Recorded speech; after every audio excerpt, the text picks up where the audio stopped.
Let's learn another literary terms. The Beat Generation. Now, ये Beat Generation, it was a literary moment of 1950s and 1960s, and it was characterized by the conventional societal norms, or let's say exploration of this spirituality and embracing non-conformity.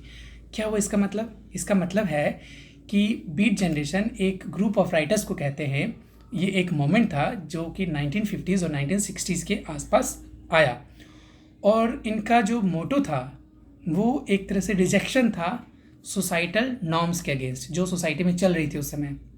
जैसे modernity चल रहा था, तो modernity में advertisement चल रहा था, capitalism चल रहा था, है ना. इन सब का एक तरह से रिजेक्शन था, इन सब का एक कंप्लीट सेंस में रिजेक्शन था. ठीक है, और कह सकते हैं कि ये जो मोमेंट था it was primarily centred in the United states of America. और इस कल्चर ने पूरे अमेरिकन कल्चर को, अमेरिकन लिटरेचर को, अमेरिकन आर्ट को, अमेरिकन म्यूज़िक को, पोइट्री को बदल के रख दिया.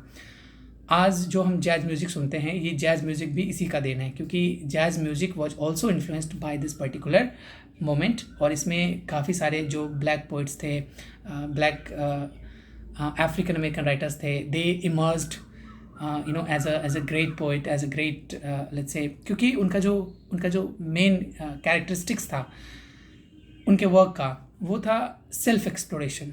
कह सकते हैं कि खुद को एक्सप्लोर कर रहे थे, है ना. अपने फ्रीडम ऑफ स्पीच को काफ़ी ज़्यादा वो मतलब एक सेंस में कह सकते हैं कि बढ़ावा देते थे, है ना. पर्सनल जो फ्रीडम था उसको, फिर सेक्सुअलिटी को भी उन्होंने काफ़ी ज़्यादा एक सेंस में कह सकते हैं कि मतलब ओपनली रखा. तो they were also very vocal about their sexual exploration or sexual liberation. And they also used drugs, especially the psychedelic drugs, जिसमें हम क्या कहते हैं, मैथ लेते हैं, हेरोइन लेते हैं, है ना, these kind of drugs. फिर ये जो टर्म है, ये टर्म कॉइन किया गया था जैक क्रुऑक के द्वारा, कैरियोक और क्रुऑक, समथिंग लाइक दैट, KEROUAC. 1948 में इन्होंने टर्म कॉइन किया था. इनका एक बहुत इंपॉर्टेंट वर्क है, और इस वर्क का नाम है naked lunch. Very important work. Match the following में शायद UGC नेट ने एक बार क्वेश्चन पूछा है. Another very important writer is Allen Ginsberg. Ginsberg का एक काफ़ी इंपॉर्टेंट पोएम है Howl. Very very important poem. तो I hope this is very clear. Beat generation में कुछ है नहीं, बस एक कल्चरल मोमेंट था, अमेरिकन मोमेंट था, 1950s और 60s के अराउंड आया.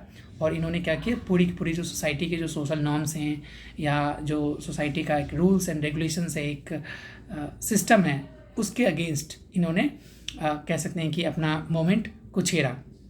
और इनके अंदर एक सेंस ऑफ डिसइल्यूजनमेंट था, और ये चाहते थे कि इनका जो डिज़ायर था वो था कि ज़्यादा से ज़्यादा ऑथेंटिक लाइफ को जीना, है ना. जितना ज़्यादा हो सके उतनी ज़्यादा स्पॉन्टेनियस कल्चर को सपोर्ट करना. मतलब जो स्पॉन्टेनिटी आती है हमारे अंदर, मतलब जब जो दिल करे, जब जैसा मन करे, है ना, वो करने का. एक तरह से कहते हैं लैविश लाइफ, बोहेमियन लाइफ, है ना, ये लोग जीने की कोशिश किया.